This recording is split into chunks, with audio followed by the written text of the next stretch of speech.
stabbings on the 16th Street Mall in Denver are somehow even more terrible tonight as we learn about the two innocent people who were killed. Celinda Levno loved animals, especially horses, and was a talented musician. Nicholas Burkett lived with issues that plagued too many people on our streets, but was so loved by his family who will miss him. And tonight, in a powerful report, Denver 7's Colette Bordelon speaks to family members of both Celinda and Nicholas as the weight of these pointless losses sets in.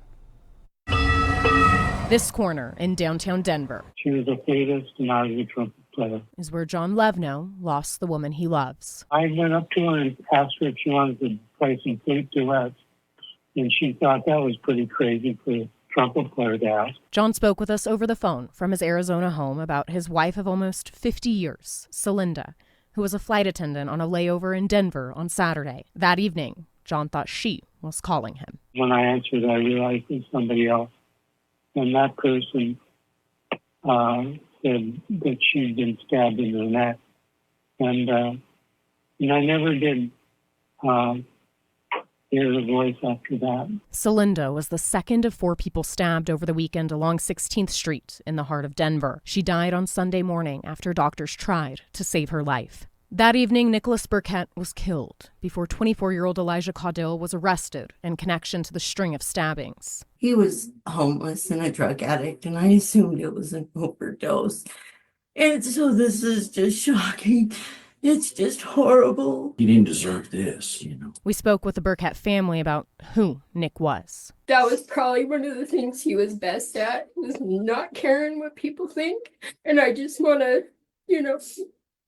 carry that on. I think that's apparent by the face tattoos. Yeah, yeah. What has the day been like for each of you? We're all very angry. Angry because they say Nick struggled with similar mental health issues to what they believe the suspect may use as a defense in courts. He was special to us. He was our only son. I loved him through everything he put me through. 2 lives that mattered, with one family getting the chance to say goodbye. She said, I'm going to hold my phone up to Celinda's ear, and you can say whatever you want. And I'm really glad she did that. Telling Celinda what matters most. I told her I loved her. In Denver, Colette Bordelon.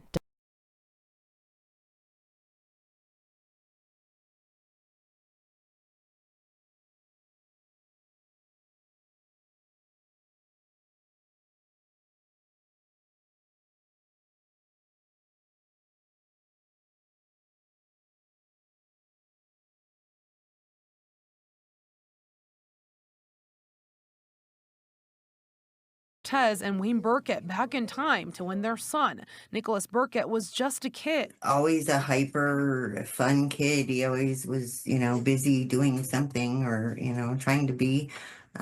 He always loved the spotlight. A young boy who loved art, music, and hanging with his sister. But his struggles with mental illness took over, landing him in jail, addicted to drugs, and eventually on the streets in downtown Denver. He wasn't a threat to anyone by any means. I mean, he was frail from the drug abuse, and he was down there. I was hoping he would be looking to get clean soon, and that, he would get that chance. A chance they say was taken away when he was stabbed and killed along the 16th Street Mall, following 3 other stabbings that weekend. I assumed he had OD'd. I was kind of preparing myself for that for a while, It's really shocking. I don't know. The best way I can describe it is that it feels like a weird fever dream, and you don't know how to process.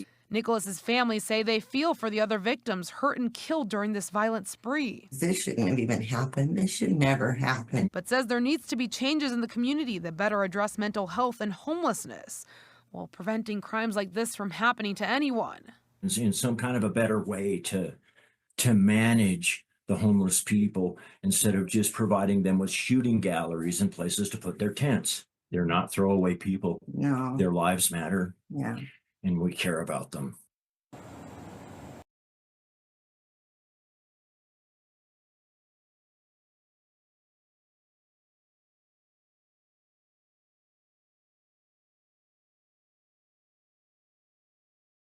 Was sworn into office. Congratulations. Thank you.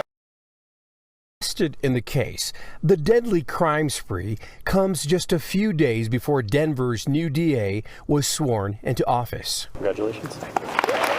John Walsh said during his swearing-in ceremony his goal was to make Denver a safer place. We asked Walsh how he would do that. Well, I think there needs to be an active strategic partnership with law enforcement, with the city, with the state, to make sure that we're doing everything possible on the prosecution side. Walsh would not